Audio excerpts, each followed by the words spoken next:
Hey all. So first of all, for everyone, this is what I sound like. I mean, if you've seen the streams, you've heard a little bit of it, but this is just me kind of generally trying something new here. So I'm doing this kind of thing to basically do a balance between like a video essay kind of thing and a commentary video because I have a lot of points and a lot of things that I kind of want to talk about, but not really sure how connected they all are.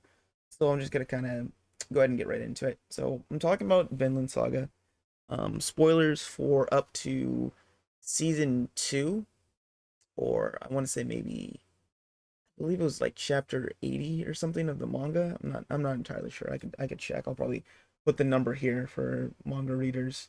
Basically, I just kind of want to talk about some little things that I've noticed that I didn't see a lot of people talking about in regards to like video essays or even just general conversations about it. Maybe because this stuff is really obvious, maybe because this stuff is like not really that deep into the themes of it, but it is something that I think is important. And I guess I'll just go ahead and get right into it because I've been rambling for a little bit. The first thing I kind of want to make, the first thing I kind of wanted to point out was this conversation a lot about stories and fairy tales that kind of happens throughout the whole story. So I was thinking about how much I want to explain stuff. I'll try not to do too much, and I'll try to stick to, I guess, showing relevant panels. So you'll probably see some as I start describing all of this. But the first kind of story, I guess, that props up, or the first fairy tale, is from Askeladd with the story of Artorias. I think that's how you pronounce it. But yeah, basically it's told him from his mother, and it's that idea of the king that'll come down and save everybody, right? And the important thing about it to me is, and connects to the other ones, the other examples that I'll mention as well, is that it fails, right? It turns out that it is just this lie that obviously people tell themselves to feel better or to, have hope of some kind. And so Askeladd, seeing this, essentially decides to become his own idea of Artorias, right? He takes a story, he puts in his own hands. The next example, kind of continuing off that, is with Canute. Canute? I'm going to say Canute. If that's wrong, that's wrong. But him with religion, and more specifically with God. Basically, because of his whole situation traveling with Askeladd, he witnesses so many atrocities, right? So many war crimes, horrible events, and things, and kind of has to grapple with, with his religion, grapple with God, like essentially with what God allows this to happen, right? What cruel God allows these things to occur, and in doing that, he slowly comes to his own realization that everything is God, even the pain and the suffering. But he also realizes that these brutes, these warriors, they're never really going to. They're denied their kingdom in heaven. They're denied that, and so he wants to try to give them some way to that. Give them some, I guess we could say, entrance to Valhalla, essentially. And then the final one, and this one I think is the most interesting because it really is what the whole story is about. This is the most obvious one, I believe, is Thorfinn with Vinland, with this idea of this place so far away that you can get to, right? And it's just plentiful, this place, without war, without slaves, without really any conflict, essentially. And this idea of, can I find it? And if I can't find it, can I create it? And that one's the most interesting to me, right? Because it's not confirmed, especially as of right now. We don't know if that's even possible. We know that the hunt for it is possible. It's fine to do that. It's fine to try that. But can we trust these stories, or do we build our own, or better yet, meld that together to create something that is more true? And I think kind of them as our three protagonists through the story really are like showing off the examples, like with Askeladd trying to rebuild the story of Artorias to fit himself inside of it, compared to Canute and Thorfinn, who meld the story with reality to create something more genuine that can actually be done. Both of them are related in this kind of melding concept, although they offshoot in different ways. Everything goes back to Oscalad, right? With all the pain he caused both of them and how it kind of connects them together. There's this shared loss of a father, or in Canute's case, a father figure. And on top of this is that choice to stay with him regardless or possibly because of this loss. That would be more like Torfin, because Torfin really at any point, and especially in many points throughout the story, could have left and gone back to be with Leaf, with Leif Erikson, but instead makes a choice to stay to kill him. Where on the other hand, we have Canute staying, even knowing, well, eventually even knowing what he did to Ragnar, and saying, "No, I fucking hate you, but you are smart. There is something here." And from that, there's definitely these lessons that they kind of learn, right? Just in naturally being with him.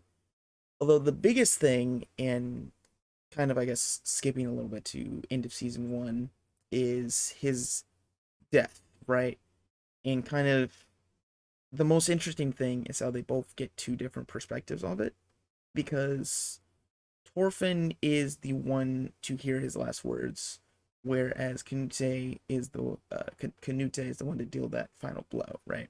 He's the one to actually kill Askeladd, or at the very least appear to kill Askeladd, because I'm pretty sure he was dead regardless from all the attacks, but he needs to make sure that Canute is kind of forced into this king, forced into this level of leadership, so kills the king, which also is an interesting act because he does that in he chooses violence to create peace, because he knows in doing that Canute isn't going to continue in what the king was doing.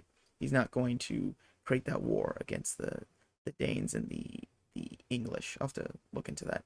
But essentially, he has trust in him that he'll do the right thing, and also knows that in doing this, it'll create the perfect distraction for essentially everything to hopefully turn out well, which we kind of see in season two where that goes, or in the later parts of the manga. The important thing, though, right, is in Torfin and how he hears those final words, essentially about the become a true warrior.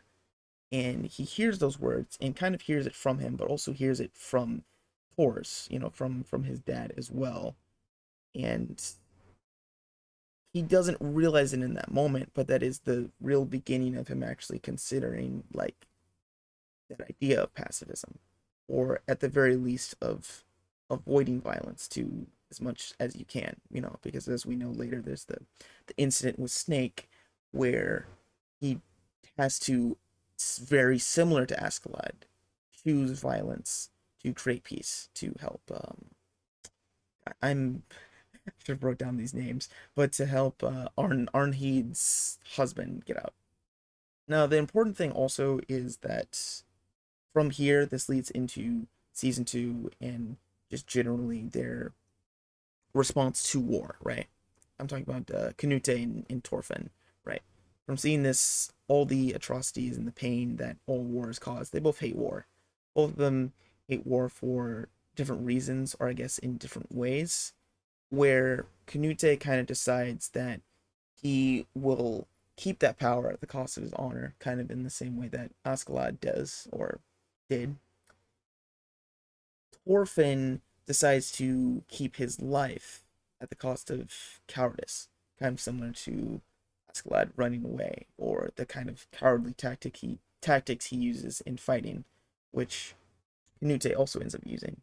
But either way, though, both of them essentially are trying to, I guess, deny war, essentially, in the best way that they can. And it's a struggle, but they both do it in these different ways because they're on different levels. As you really think about it, it's like Thorfinn is on this ground level, literally seeing the effects of the things that Canute is doing, but Canute is doing these things not really for the common people, and more for the warriors, for the people that God forgot, essentially, is the idea. He is trying to help them out in whatever way that he can.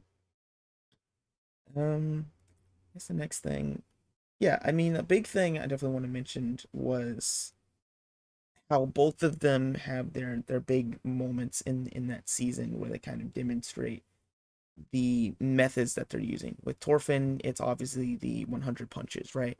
It's that idea of you want violence and I will let you have your violence, but I'll also show you essentially just how meaningless it is by just taking 100 punches in the same way that you would do, I don't know, 1,000 slashes on a battlefield, right?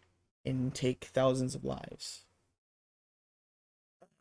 And with Canute, it's the taking of the farm, right? That's a very, very big, very important moment. That moment where he basically demonstrates that power that he has and shows that power that he has over them. And it's there's no other option. You just have to surrender the farms.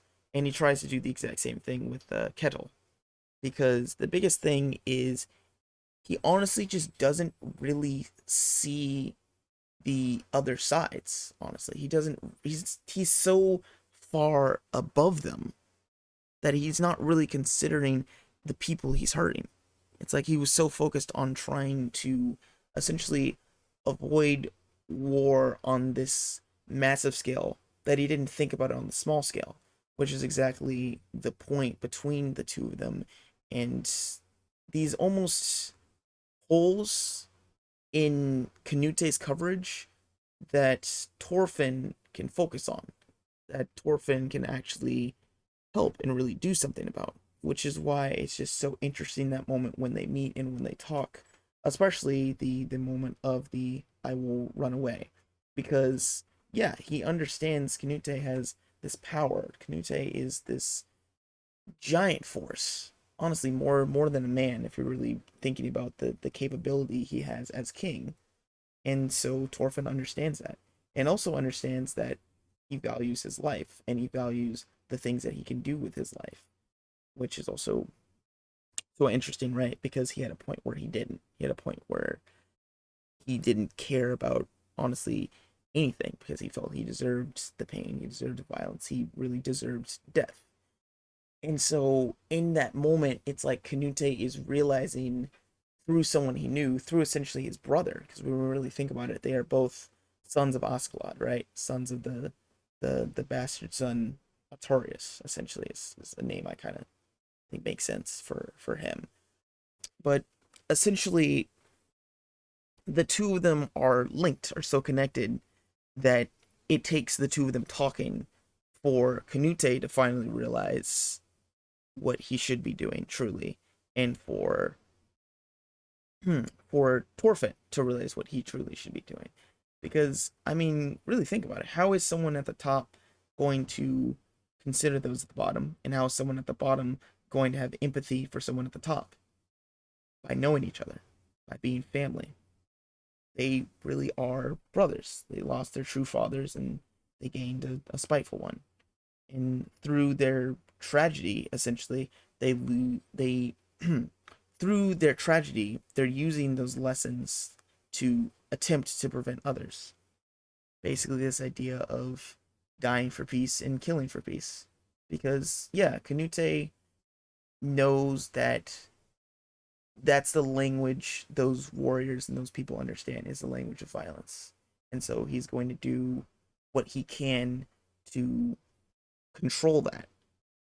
I remember a moment, a very important moment, when he sees them pillaging the villages, and he basically tells them, "Stop! No, don't do that, because that's fine if you want to continue your violence, but you're going to do it controlled. You're going to do it with certain restrictions, because that's the only way you really can have some guarantee to get in, whether it's get into heaven or Valhalla or what exactly you want to call it. Basically, you are denied access because of the actions you're committing, but the actions you're committing, they feel so natural to you. They feel that's your normal, and that's honestly I just think so engaging, and it's definitely an aspect that I won't do any spoilers, but as someone who is caught up for the most part, that I think stays throughout the entire manga is that conversation basically of the nature of violence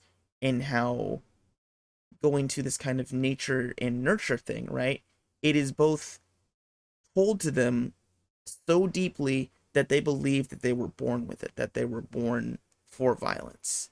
And you can definitely see that in Thorfinn's journey, especially in the first two seasons, or especially in the first season, that he just started as this bright kid, but even then, as a child, he wanted war. He wanted to fight.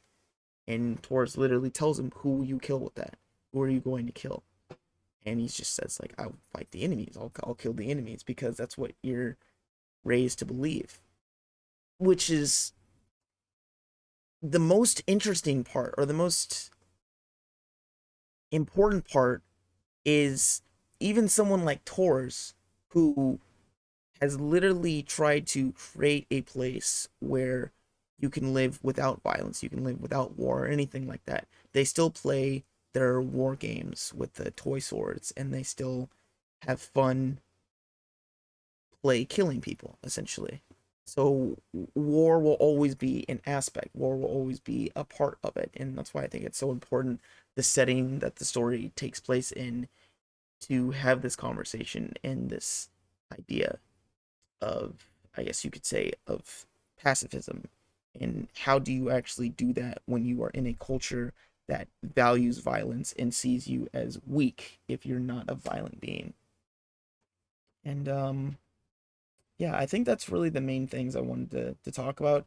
I think you can probably already tell through me doing this just how much I kind of was thinking about making this a more full kind of video essay type thing, but I was kind of thinking, I don't know if that's exactly how I want to go about this, because there's a lot I want to talk about, but I don't really want to go so scripted with it. So I have my basic ideas, get them out, and hopefully it makes sense. And hopefully I didn't literally just say like what the manga is about, even though it is definitely what it is about. But I think it's interesting that people aren't, I guess, acknowledging how it's used per se, or how it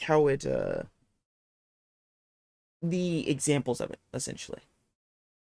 Because I think it's important to not just say, oh yeah, Vinland Saga is the I have no enemies manga, just because in doing that it could possibly discredit everything else the manga does, and maybe even lead to people viewing it as one note or kind of simple, when it's really not, like any good piece of media. I think that was just about everything I wanted to get out about this. I even kind of added some extra stuff there at the end.